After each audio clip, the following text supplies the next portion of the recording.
Sebelum kita masuk bilik, apa kata kita pergi dekat dia punya lounge. Okay, lounge ni buka 24 hours dan korang boleh makan ataupun minum free apa yang ada dekat dalam tu kecuali alcoholic drinks lah. Yang tu kau kena bayar. Inilah dia. Dia tulis the lounge and mind your step. Sebab kat sini ada tangga sikit. Lepas tu, okay, ruang dia tak ada dah besar sangat. Tapi memang cozy juga . Okay, kita tengok ada macam tingkat-tingkat kat situ kan. Lepas tu dia ada beberapa set sofa. Kat sini ada. Kat sini ada. Dan dekat bahagian tengah dia pun ada. Situ untuk 2 orang. Dan inilah dia punya interior design. Bagi aku agak menarik juga. Okay, kat sini tempat dia letak dia punya supplies. Lepas tu korang pun boleh ambil coffee dekat sini. Dekat coffee machine kat sini. Kalau tak minum coffee, boleh minum teh. This one.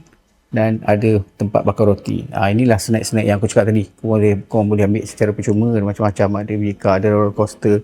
Ada twisties juga. So, bawah ni ada pinggan. Dan kat sini ada beberapa jenis biskut yang korang boleh ambil. Ini biskut legend ni. Dah lama tak makan kan. Okay. Lepas tu kat sini pula ada fridge yang letak ada jus, guava jus, ada susu. Lepas tu macam biasalah itin kat bahagian bawah. Dan dekat sini pun korang boleh duduk ramai-ramai. Walaupun tempat ni kecil kan, tapi bagi aku menarik dan dia cukup cozy. So, nak datang sini tak?